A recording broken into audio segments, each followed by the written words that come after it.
As I pulled into the driveway, the first thing I noticed was all my stuff packed outside. Suitcases, boxes, and bags were stacked haphazardly, as if thrown out in a fit of rage. My heart sank as I realized the gravity of the situation. I had been caught. The sun was setting, casting a golden hue over the chaos. It would have been a beautiful evening under different circumstances. My son, Ethan, was standing by the front door, tears streaming down his face. He was clutching his phone tightly, his eyes glued to the screen. Ethan, only 12, looked so much older in that moment, burdened by the weight of betrayal. As I approached him, I saw the video playing on his phone. It was a recording of me with his principal, Mr. Andrews, in the act, doing certain things in her office room. The grainy footage captured the clandestine moments in stark detail. The video had been making rounds at his school, and he had received it from a classmate. My stomach churned at the thought of Ethan's friends watching the most private moments of my life. Ethan, I started, but he cut me off, his voice trembling with a mix of anger and sorrow. "Mom, how could you?" he cried. "How could you do this to us?" His eyes, usually filled with youthful innocence, now reflected a depth of pain I had never seen before. I reached out to touch his shoulder, but he recoiled as if my touch burned. The distance between us felt insurmountable. "I never meant to hurt you, Ethan. I made a terrible mistake," I whispered, my voice breaking. He handed me a stack of papers, divorce papers. "Dad's getting full custody. I'm staying with him. You need to leave." His words were like a punch to the gut, each one knocking the wind out of me. I took the papers with trembling hands, scanning the bold, unforgiving text. Each line felt like a nail in the coffin of our family. "Ethan, please, let's talk about this," I pleaded, tears welling up in my eyes. "There's nothing to talk about," he said coldly. "Dad explained everything. He told me how you've been lying to us, sneaking around. I can't believe you, Mom. I can't even look at you." His voice cracked on the last word, and he turned away, staring at the ground as if hoping it would swallow him whole. The front door creaked open, and there stood Stephen, my husband, with a look of grim satisfaction.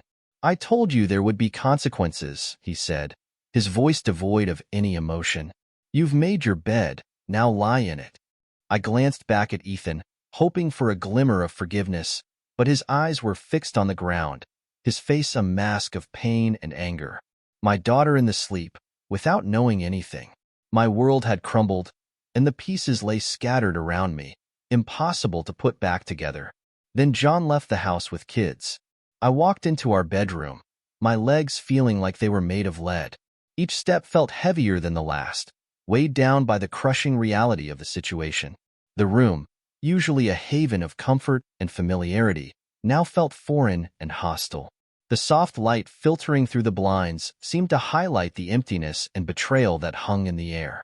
On the bed was a neatly arranged pile of documents and photographs, each item meticulously placed as if to emphasize the meticulous nature of my husband's revenge. The contrast between the serene setting and the devastating contents struck me like a punch to the gut. I could barely bring myself to look closer. As I approached the bed, my gaze fell upon the photographs. There were images of me in intimate moments with Mr. Andrews, taken in various locations, our bedroom, his office, and even a weekend getaway. Each photo was a stark reminder of my betrayal, a visual representation of the secrets I thought were hidden. My heart raced as I recognized the hotel room where the affair had begun. The photos seemed to mock me with their clarity, capturing every detail of my indiscretions. Next to the pile of pictures was a stack of documents. I reached out with trembling hands, my fingers brushing against the cold, impersonal paper. The divorce papers were there, but they were accompanied by a detailed breakdown of our finances and a list of assets Stephen had meticulously compiled. It was as if he wanted to ensure I had no foothold left, no place to hide from the consequences of my actions. I collapsed onto the bed, my knees hitting the soft surface as I tried to steady my breathing. My chest heaved with sobs, the weight of guilt and regret pressing down on me. The room, once a sanctuary, now felt like a prison. The walls seemed to close in, and the familiar surroundings became a haunting reminder of what I had lost. On the nightstand, Beside the pile of documents was a note from Stephen. My hands shook as I picked it up, my eyes scanning the harsh words written in his precise handwriting. I hope it was worth it. You've destroyed our family. The kids will never forgive you, and neither will I. Goodbye.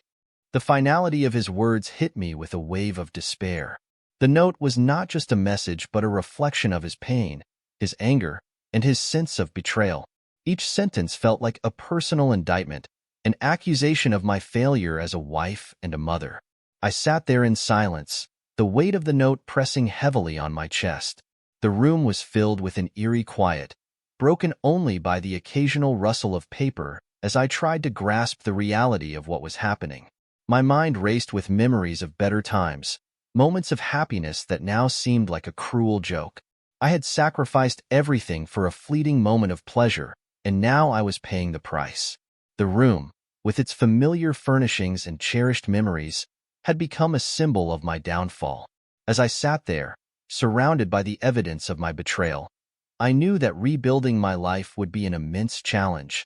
The road ahead was uncertain, and the consequences of my actions seemed insurmountable. But in that moment of solitude and regret, I understood the true cost of my choices. News of my affair had spread like wildfire. The video of me and Mr. Andrews, once a hidden secret, was now a public spectacle. It began with a single post on a local gossip blog and quickly escalated, making its way through social media like a raging inferno. Within hours, the video had spread across Twitter, Facebook, and Instagram, turning my private life into a global headline. The video, though grainy and shaky, captured every excruciating detail. It was a raw and unfiltered snapshot of my betrayal, complete with whispered exchanges and heated moments. Each view, each share, felt like another stab to my already wounded heart.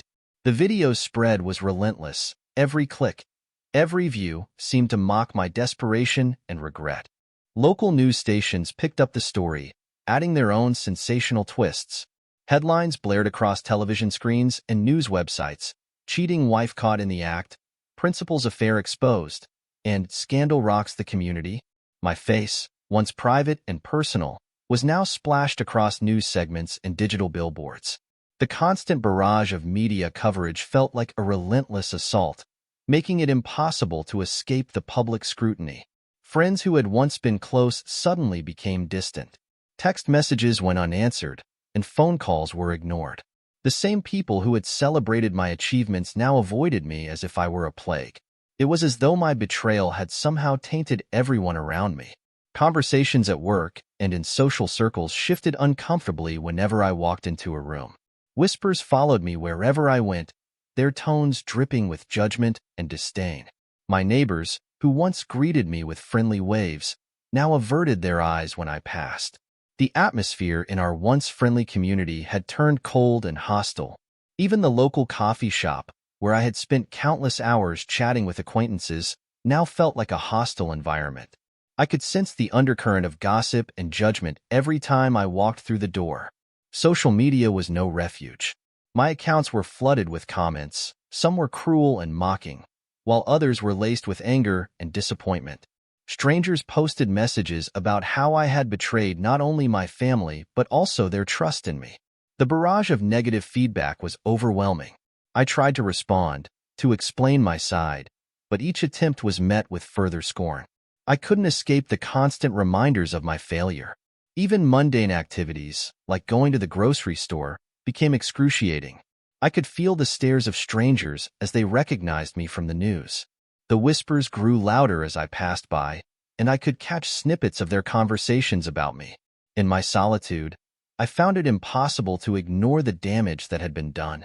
My reputation, once built on years of hard work and dedication, was now in tatters. The scandal had stripped away any semblance of normalcy, leaving me exposed and vulnerable. The media frenzy had created a whirlwind of chaos, leaving no room for privacy or redemption. The public spectacle of my affair was a relentless reminder of my mistakes. The damage was done, and there was no way to undo the irreversible consequences of my actions. Mr. Andrews fled to Canada with his family. In our no-fault state, infidelity usually wouldn't have a significant impact on the divorce settlement or custody arrangements. The legal system was designed to be impartial, focusing on equitable distribution rather than moral judgments.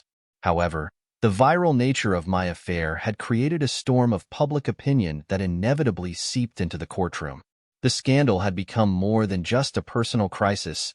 It had become a media spectacle that seemed to influence even the most objective legal proceedings. Stephen's determination to secure full custody of our children, 12-year-old Ethan and 6-year-old Lily, was relentless. The public nature of the scandal painted me as a pariah in the eyes of the judge, despite the legal guidelines that were supposed to prioritize the best interests of the children over personal grievances. The courtroom, usually a place of solemnity and legal formality, had turned into an arena where public opinion seemed to overshadow legal fairness. The day of the custody hearing, the courthouse was crowded with reporters and photographers eager to capture the latest developments. I felt like a deer caught in headlights as I walked through the throng of cameras, my every move scrutinized.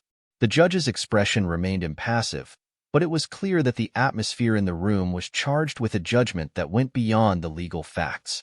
Ethan and Lily were brought into the courtroom to give their testimonies. Ethan, once a cheerful and outgoing boy, had transformed into a sullen, withdrawn teenager. His eyes, which used to sparkle with curiosity, now carried a heavy burden of anger and betrayal. He spoke in a monotone voice, recounting how his friends at school had taunted him and how he felt isolated and abandoned. His words pierced through me like daggers, each sentence a painful reminder of the fallout from my actions. Lily, though only 6, had picked up on the tension at home. She didn't fully grasp the complexities of the situation, but was acutely aware of the emotional distance between us. Her once bright and playful demeanor had been replaced by confusion and fear. She clung to her father during the proceedings, her small frame trembling as she looked around the courtroom with wide, fearful eyes. Seeing her so distressed was almost more than I could bear. Stephen presented his case with calculated precision. He emphasized how the scandal had shattered our family's stability and how the kids would benefit from the consistency and support he could provide. His arguments were bolstered by the media's portrayal of me as an unfit mother. Despite my attempts to explain my remorse and my desire to repair our fractured family, my pleas seemed to fall on deaf ears. The judge's decision, when it came, felt like a crushing blow. Stephen was awarded full custody, a verdict that seemed to reflect not just the legal principles but also the public sentiment.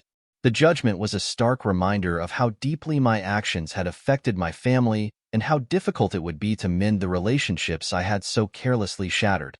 In the weeks following the ruling, my attempts to reach out to Ethan and Lily were met with cold silence. Their anger and hurt were palpable, and no amount of apologies or explanations could bridge the chasm that had opened between us. The pain of being alienated from my children was a constant ache, a relentless reminder of the consequences of my betrayal. The custody battle, influenced by public opinion and media frenzy, had resulted in a devastating loss. My family was now divided, and the road to reconciliation seemed as distant as ever. The legal decision had been made, but the emotional scars left behind were far more difficult to heal. With nowhere else to go, I moved into a small, dingy apartment on the outskirts of town. The building was an aging relic of better times, its paint peeling and the hallways dimly lit. The apartment itself was a stark contrast to the home I had once shared with my family. The floors creaked with every step, and the thin walls offered little insulation from the noise of the neighbors, who seemed to be engaged in a never-ending cycle of arguments and loud music. The constant hum of the building's heating system was a harsh reminder of my new, solitary existence. Each day in the apartment felt like a relentless echo of my mistakes. The cramped space was filled with the remnants of my former life, photos and mementos that now served only to remind me of what I had lost. I had made little effort to decorate or personalize the space, as if acknowledging the apartment was akin to accepting my own failure. The small kitchen, with its outdated appliances and flickering fluorescent light, seemed to mock me with its stark simplicity. The few possessions I had brought with me were crammed into uneven piles, a visual representation of the disarray in my life. The apartment, with its dim lighting and sparse furnishings, felt like a prison of my own making. The constant noise from the neighboring units, the echoing footsteps, and the muffled conversations only added to the feeling of isolation. In stark contrast, Stephen seemed to thrive in my absence. He had taken full control of the family's well-being, channeling his energy into caring for Ethan and Lily. From the outside, it appeared as if he had seamlessly transitioned into the role of a single parent, providing a stable and nurturing environment for the children. His dedication was evident in the way he involved himself in their daily lives, attending school events, helping with homework, and ensuring that their emotional needs were met. Stephen's resilience and focus on the children had earned him respect from those around him. Despite the scandal that had initially threatened his career, he managed to keep his job and even received commendations for his professionalism and strength during a trying period. His ability to maintain a facade of normalcy and professionalism amidst the chaos was both impressive and heartbreaking. The public perception of him as the wronged yet noble father seemed to further highlight the contrast between his newfound strength and my own crumbling existence.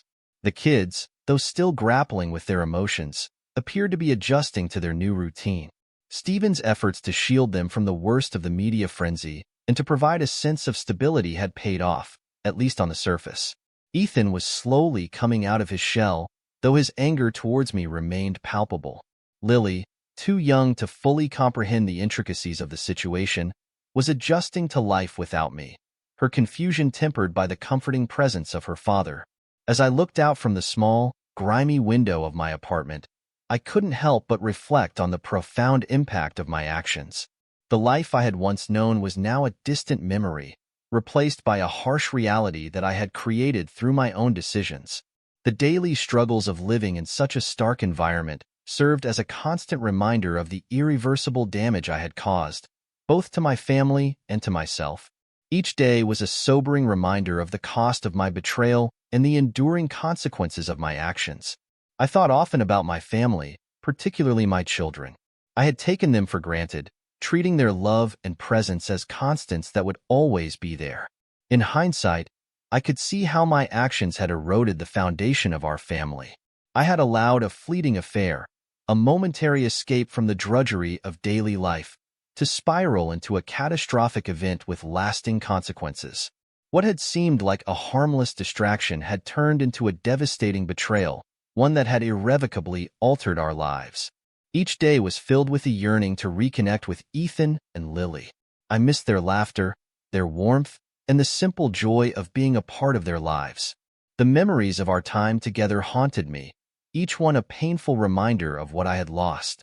I longed to hold them again, to tell them how much I loved them and how deeply I regretted my actions. I imagined the comforting embrace of their little arms around me, and it only made the separation feel more unbearable.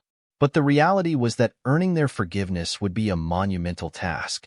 The damage I had inflicted was not something that could be repaired with a simple apology or grand gesture. The emotional wounds I had caused were deep and complex, and rebuilding trust would be a long and arduous process, if it was even possible at all.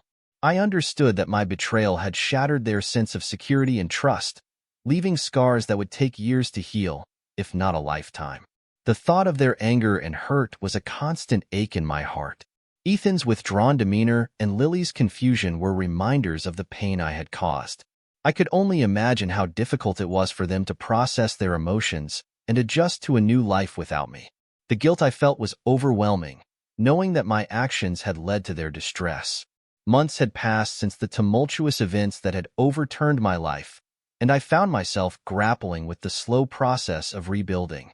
The apartment's dim lighting, though still a stark reminder of my past mistakes, had become a backdrop for my new beginning. I had learned to accept the silence, using it as a space for introspection and growth. Determined to make amends, I sought therapy to confront the root causes of my infidelity. The sessions were both painful and enlightening. I had to face uncomfortable truths about myself, the dissatisfaction I had felt, the misguided choices I had made, and the deep-seated issues that had led me astray. Therapy became a crucial part of my journey, offering me tools to cope with the overwhelming guilt and shame that had plagued me. It was a slow process, but I began to understand the importance of forgiveness, both of myself and from others. Financially, I had managed to find a modest job. It wasn't glamorous, working as a receptionist at a small, local firm, but it provided me with a sense of purpose and stability. The work was mundane, but it was a vital step toward regaining my independence. Each day I faced new challenges and opportunities to prove myself, not just to my employers, but to myself as well.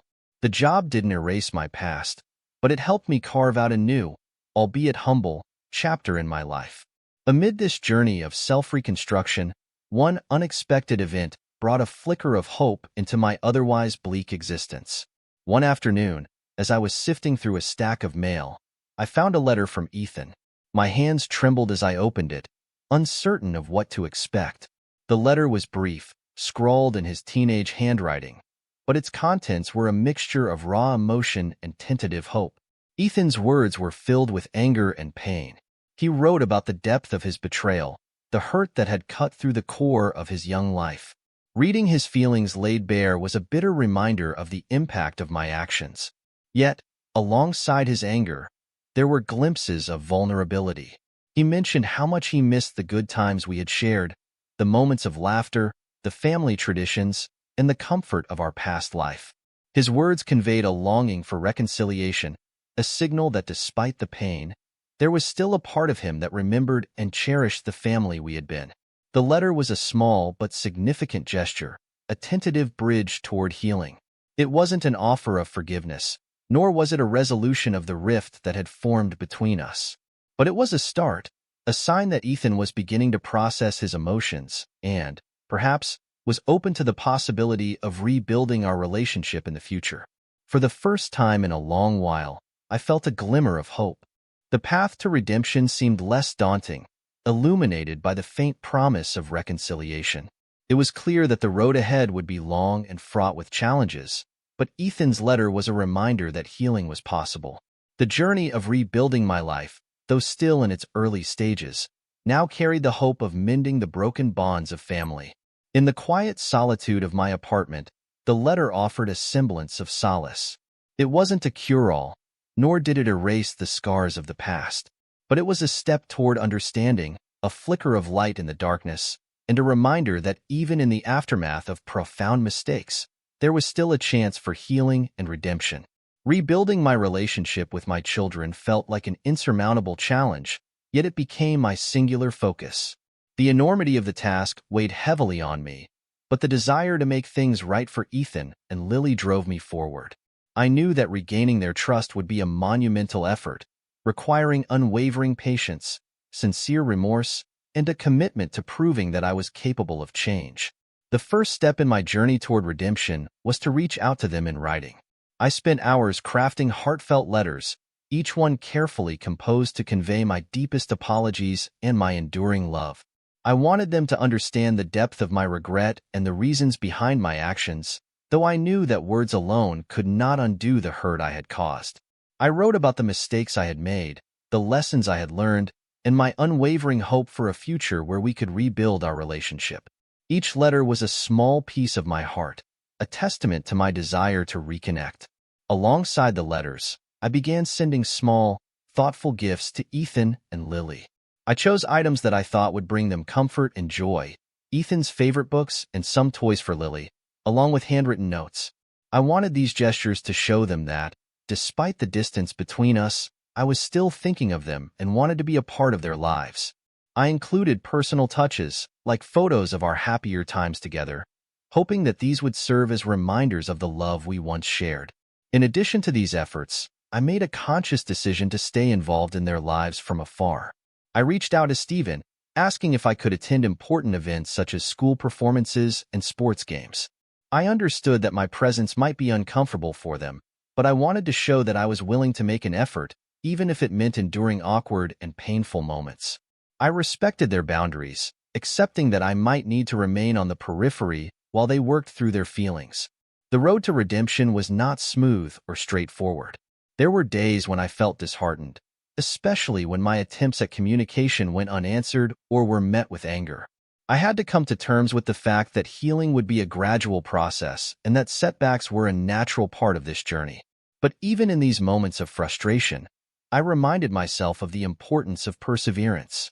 Each letter I wrote, each gift I sent, was a step towards rebuilding what had been broken. Through it all, I kept reminding myself of why I was doing this. My children deserved a mother who was present and committed to their well-being, even if it took time for them to believe in my sincerity.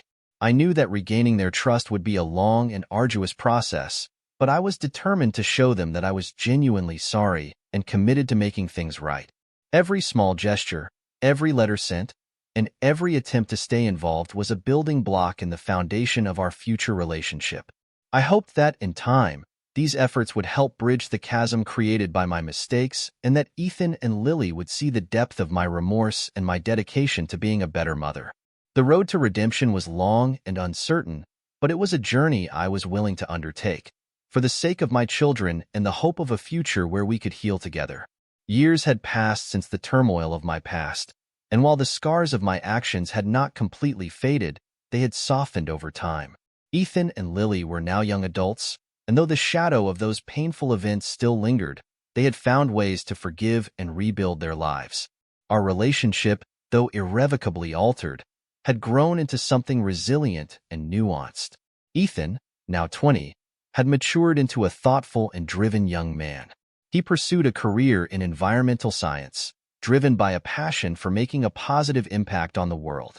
The anger and betrayal that once clouded his judgment had given way to a more measured perspective. Our interactions, though often formal, were marked by a newfound respect and understanding. He had learned to compartmentalize the past, focusing on building a future that he could be proud of. Lily, at 16, had blossomed into a compassionate and artistic young woman. She had a keen interest in graphic design and used her creativity to express herself. Her journey to forgiveness had been more gradual, shaped by the support of her friends and a therapeutic environment. Our bond was still fragile, but it was tempered with mutual care. She was learning to see me not just as the mother who had made mistakes, but as a person who had genuinely worked to make amends. Stephen, too, had found his own path to healing. He had remarried a few years earlier to a kind and understanding woman named Kate. Watching him build a new life with someone else had been a bitter pill to swallow, but over time, I had come to accept and even appreciate his happiness. Kate brought a sense of calm and stability to his life, and she embraced the role of a stepmother with grace and empathy.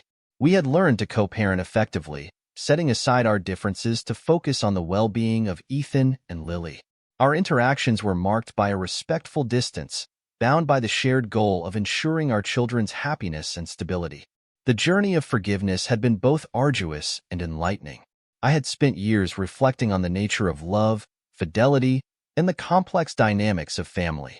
My affair had cost me dearly, stripping away the illusions I once held about my own self-worth and the nature of relationships. I had learned that true love is not just about passion but about commitment, honesty, and respect. The process of seeking and granting forgiveness had revealed to me the profound strength of human resilience and the capacity for change. Though the path to healing had been fraught with pain and setbacks, it had ultimately led me to a place of acceptance and hope. I had come to understand that while the past could not be undone, it could be a teacher, guiding us towards growth and wisdom. The lessons learned from my mistakes had shaped me into a more introspective and empathetic person. In the end, my story was one of deep regret and hard-earned redemption. It was a testament to the enduring power of forgiveness and the possibility of moving forward, even after the most grievous of errors. As I looked back on the journey, I saw not just the pain but also the potential for healing and renewal, a reminder that even in the aftermath of profound mistakes, there could be a path to a brighter, more hopeful future.